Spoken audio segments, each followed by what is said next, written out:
Bien, pour rappel, on est dans le chapitre 4. Voici les liens. Je vais aller rapidement. Donc, si vous me suivez, allez voir les liens en description. On va s'attaquer maintenant au thème de Boxplots and Quantile.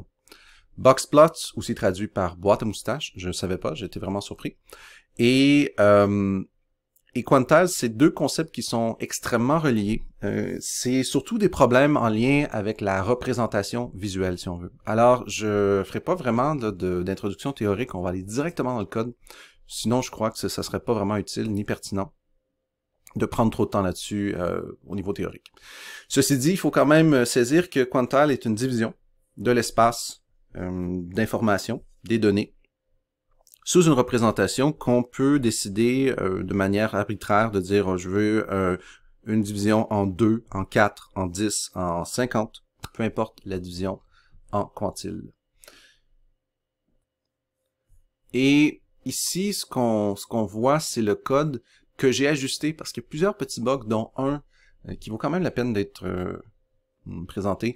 C'est la différence entre les deux codes. Ici, on voit que le code c'est basé sur UINT32. UINT32, c'est quoi? C'est un non assigné, un integer non assigné sur une base de 32 bytes. Donc, on voit ici la dimension que ça peut avoir.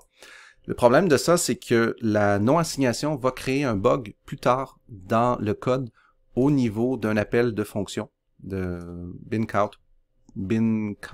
plus précisément.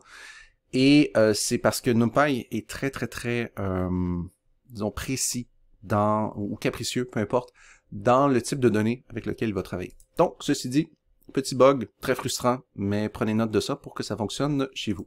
Alors, regardons un peu c'est quoi les données auxquelles on fait face. Concept, c'est, en lisant le livre, on se rend compte que c'est 3 examens avec 1000 résultats qui vont former une matrice à 2 dimensions. Donc ça, c'est pas dit exactement dans le livre, mais c'est ce qu'on peut comprendre en regardant l'information. Et comment on peut comprendre ça? C'est si je fais un appel, l'information de base, c'est ça ici, illisible pour l'être humain. Bon, ça c'est établi. On va donc regarder comment est-ce qu'on peut lire ça. On voit qu'il y a deux entrées ici. Et ces parenthèses-là carrées représentent une matrice à 2 dimensions. Les matrices, on va voir ça dans le chapitre 5. Donc, accrochez-vous, il reste encore quelques vidéos pour le chapitre 5 pour voir l'algèbre linéaire et comment est-ce qu'on peut travailler avec les matrices, toutes les composantes associées à ces éléments-là. Donc, si vous avez aucune idée, allez voir le chapitre 5 quand ça sera sorti dans quelques semaines, mois. Et revenez à cette vidéo, vous allez pouvoir comprendre ce que ça implique. Ou sinon, faites quelques lectures sur l'algèbre linéaire et la notion de matrice. Alors, ceci dit, je vais rester quand même assez simple, là, mais l'idée, c'est qu'on a ces matrices-là qui, il y en a 3 de 1000, et on va faire des tests sur chacun d'eux, pas des tests, mais des représentations visuelles. Alors, on sait qu'il y a 2 dimensions. Maintenant, comment est-ce qu'on fait pour le prouver, pour le déterminer? Bien, on sait que si je fais un appel ici sur la première matrice, je devrais retrouver l'information. Et là, on voit ici, c'est vraiment un vecteur de 1000 informations. Et je peux faire les appels sur 0, 1 et 2. Vu qu'il y en a 3, n'oubliez pas que, bon, ça commence à base de 0. 0, 1, 2. Alors, la lecture de cette ligne-là, P est égale à, ce que j'imprime jusqu'après, D, l'appel qui est fait sur la composante. D contient un début et une fin non définie, donc on va voir l'ensemble des informations, sur une matrice. Dans ce cas-là, j'ai fait 1, mais je peux faire 0, je le ramène, et je veux que ce soit transformé dans un format as type, et le type, c'est INT32. Ça aurait pu être aussi INT, je crois, 8, étant donné que on a des valeurs là, entre 1 et 100. Ceci dit, c'est INT32, ça va. Alors, on voit l'information, c'est bon, on peut passer à la ligne suivante. Et c'est ici que s'opère l'utilisation d'un appel à fonction de Quantile pour une segmentation de 0, 25, 50, 75. On peut établir %, mais c'est une division en quelque sorte là, en 4 éléments avec les extrêmes. Pourquoi le 1 et le 0? C'est quand même pour les limites, pour quand même que ça soit comme logique, comment est-ce qu'on établit ça. Mais en réalité, c'est qu'il y a une première division à 25, l'autre à 50 et à 75. Alors pour voir ça, je vais faire des appels et je vais utiliser des lignes de code un peu particulières quand même, si on ne sait pas exactement à quoi on a affaire. Bon, print, ça va, c'est facile. Il va nous dire, dans le fond, c'est quoi les premières limites. En fait, je pense que je vais juste l'isoler. Ou même pas, je pourrais vous le lire comme ça. Bon, la première segmentation, c'est 0,25. On établit que c'était 18. Après 0,25 à 50, c'est 56. 50, 75, 68. Et après ça, on a 78 la dernière. Donc, on voit la 1, 2, 3, 4, 5. 1, 2, 3, 4, 5. On a les limites qui sont établies. Donc, le 100, on peut l'ignorer d'une certaine manière. Puis, après ça, on a les limites à l'intérieur qui vont se dessiner. Si c'était pas clair, on va voir un graphique juste après qui va vous permettre de saisir un peu ce que je veux dire.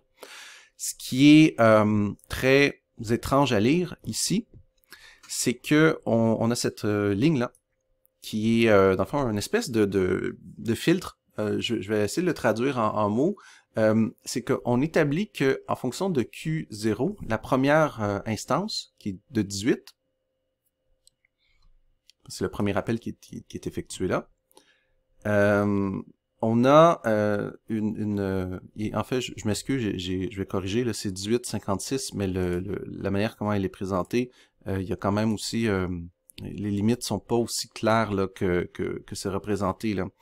Parce que vous pouvez comprendre que le jeu de données, et je l'ai pas bien défini, mais il n'est pas calibré comme une référence d'un modèle normal, si on veut. Donc c'est pour ça que les chiffres sont aléatoires, mais pas totalement.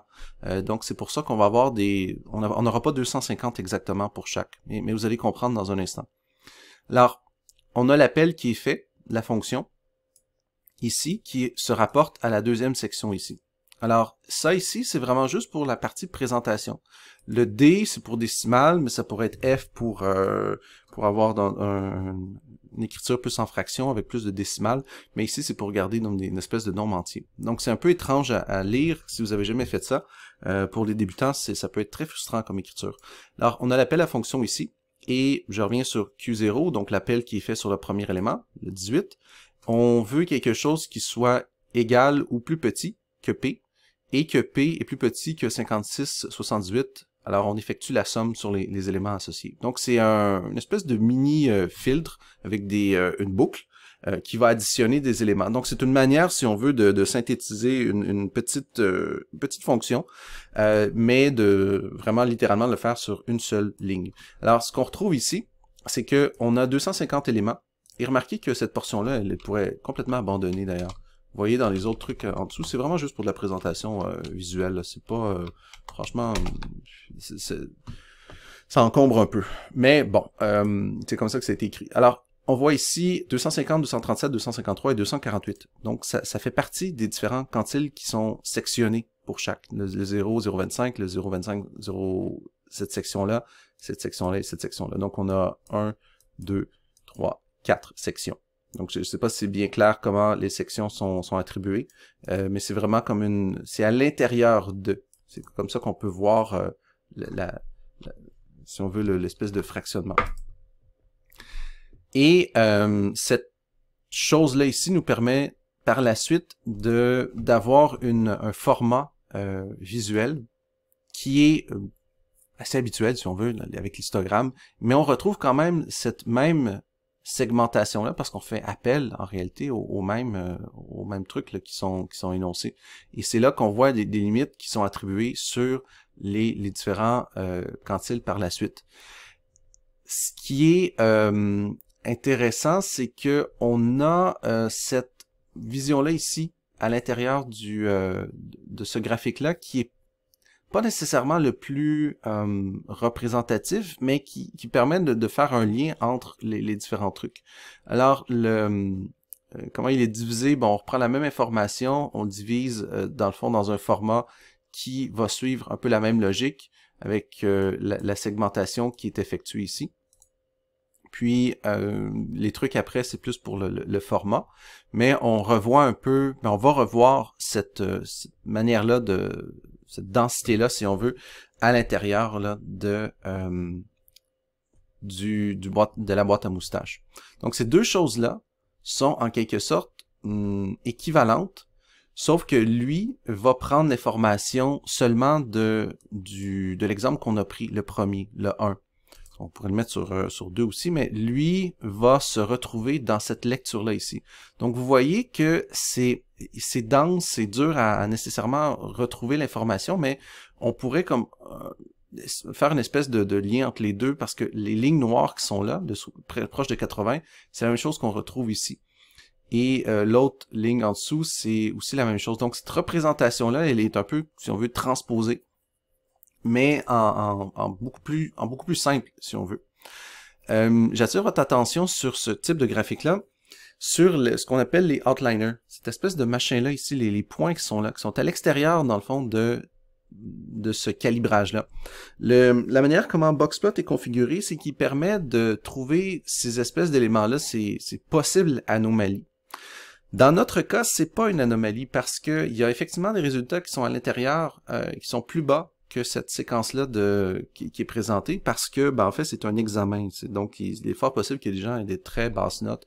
Dans ce cas-là, je pense que la note la plus basse qu'on recherche, c'est 18 parce qu'elle se situe dans cette section-là inférieure, dans la section la moins élevée. Dans la section 0, 0,25, c'est 18. Mais ça pourrait être aussi autre chose. Là. Donc, si on lance, mettons, sur 1, on retrouve là, que la note la plus basse est 23 et tout va s'ajuster en fonction de ça. Donc, on lance ici et on voit ici l'apparition, dans le fond, le changement, si on veut, des lignes. Et c'est là qu'on voit apparaître cet identifiant-là qui est un peu différent, où la médiane est différente. Et dernière partie du code, c'est, dans le fond, la réinterprétation uniquement du premier. La première séquence, mais là on l'a modifié, donc on pourrait voir la deuxième si on veut, ce serait cette section-là de l'examen, le 2. Et on voit ici les outliers avec les éléments qui sont présentés d'une manière là, différente là, de l'instant. Médiane à l'intérieur, c'est cette ligne-là qui va diviser, si on veut, l'ensemble en deux. Les régions qui sont soulignées, c'est ici, ça serait Q3 et Q1. Et médiane est égal à Q2. Et ce qu'on appelle ici le IQR, c'est le Interquartile Range, donc l'amplitude, si on veut, entre les quartiles, ou les quantiles, pardon, entre Q3 et Q1. Et ici, on a, si on veut, une approximation de Q1. Il y a un calcul qui est fait. C'est Q1 moins 1.5 fois IQR. Donc, on utilise cette distance-là pour trouver, si on veut, des extrêmes. Donc, Q3 serait théoriquement Q3 plus 1.5 fois IQR. Et ici, ça serait moins Q1 moins 1.5 fois IQR. Et on remarquera que à l'intérieur de ça, on se retrouve avec ces éléments-là qui sont externes. Donc, ces deux lignes-là, les deux extrêmes, c'est des points un peu synthétiques, si on veut. Mais ça permet quand même d'appréhender le modèle d'une manière, si on veut, plus rapide, plus facile à l'œil, que de nécessairement voir ici une information qui est un peu plus dense. Donc, si on a vraiment beaucoup d'informations à lire, ben, au lieu d'avoir des milliers de graphiques comme ça, on peut essayer juste voir pour essayer de détecter ce qui sort de la norme. Donc, attention par contre, parce que ce sortir-là de la norme, vous avez compris que c'est pas forcément un très bon indicateur. Parce que ce qu'on regarde ici, ça ressemble un peu à une courbe normale, mais pas exactement. Et c'est ça qui est important dans ce type d'analyse-là visuelle, c'est qu'il faut raffiner le travail pour être en mesure de déterminer, bon, à quoi je fais face, quel est ce genre de données-là.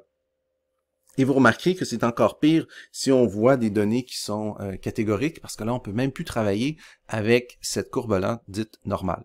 Donc, voilà, c'était une présentation, j'espère, rapide de ces concepts-là.